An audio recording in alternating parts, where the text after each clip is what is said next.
संगठन और पार्टी के बहराइच के नेताओं का धन्यवाद देता हूँ कि इस गंभीर समस्या को लेकर के लीडर ऑपोजिशन जी से मिले थे वो। और कल ही जब मेरी आदरणीय माता साहब पांडे जी से बात हुई तो हम लोगों ने तय किया कि जिन बच्चों का नुकसान हुआ है, घायल हुए हैं, चोट खाए हैं, उन परिवार के सदस्यों को बुला करके मैं मिलूंगा और पार्टी की तरफ से जो कुछ मदद हो सकती है वो हम लोग करेंगे। और आपको याद होगा कि जिस समय चुनाव चल रहा था, देश के प्रधानमंत्री ने कहा था कि उत्तर प्रदेश में जानवरों की समस्या का समाधान हो जाएगा। और उन्होंने अपने भाषण में भी ये कहा कि हमारे पास पूरा रोड मैप तैयार है, इस समस्या का समाधान तुरंत हो जाएगा। लेकिन इधर हम लोग देख रहे हैं हर दिन कोई ना कोई एक्सीडेंट हो रहा है, जो सड़कों पे जानवर हैं उससे जान जा रही है।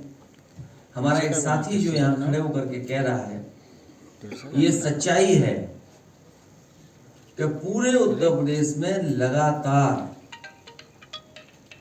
जो छोटा पशु हैं, जानवर हैं, उनकी वजह से जान जा रही है। और इधर समाजवादी पार्टी ने विधानसभा में भी सरकार को जगाने की कोशिश की।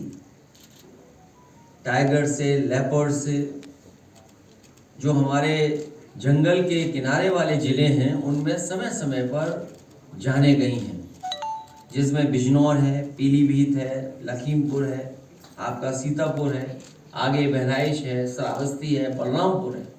इन तमाम जिलों में सूचनाएं हैं जहां पर जानवर आए हैं, जंगलों से निकल करके आए हैं और अटैक किया है, जिससे बड़े पैमाने पे लोगों की, किसानों की, गरीबों की जान गई।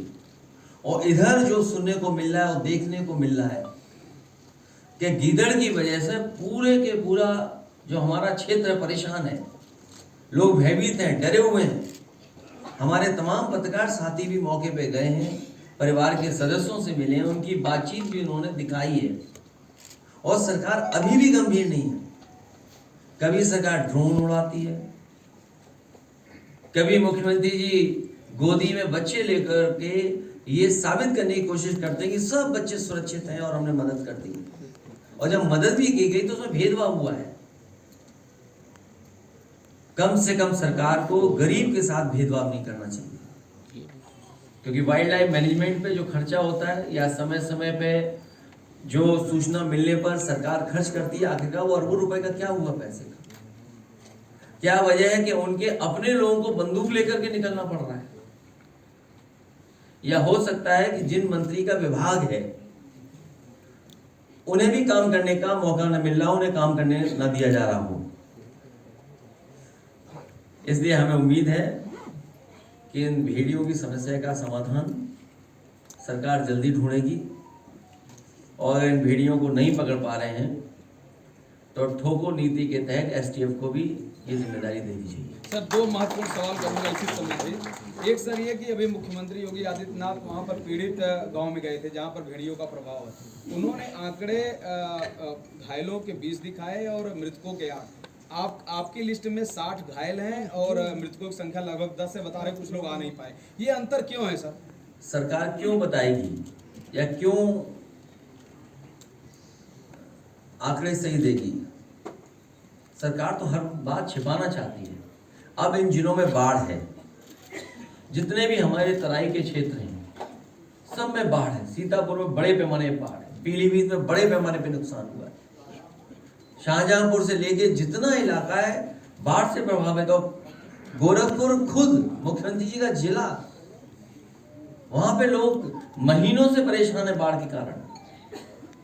तो सरकार क्यों सच्चाई बताएगी?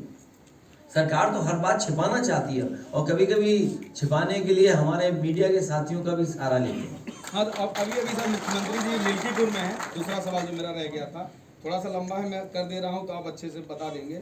इन्होंने कहा कि पहले सनातन आस्था से खिलवाड़ होता था, इनको तो विवादित ढांचा प्यारा था, ये राम भक्तों पर गोली चलाते थे, इनका सारा चिट्ठा खोलेंगे तो मुंह दिखाने लायक नहीं रहेंगे, समाजवादी पार्टी को अंधेरा पसंद है। क्या कहेंगे सर इस तरह के जो आरोप लगाए मुख्यमंत्री जी ने बोला है? इधर मुख्यमंत्री जी और मुख्यमंत्री जी के स्टेटमेंट कुछ अलग तरह से आ रहे हैं।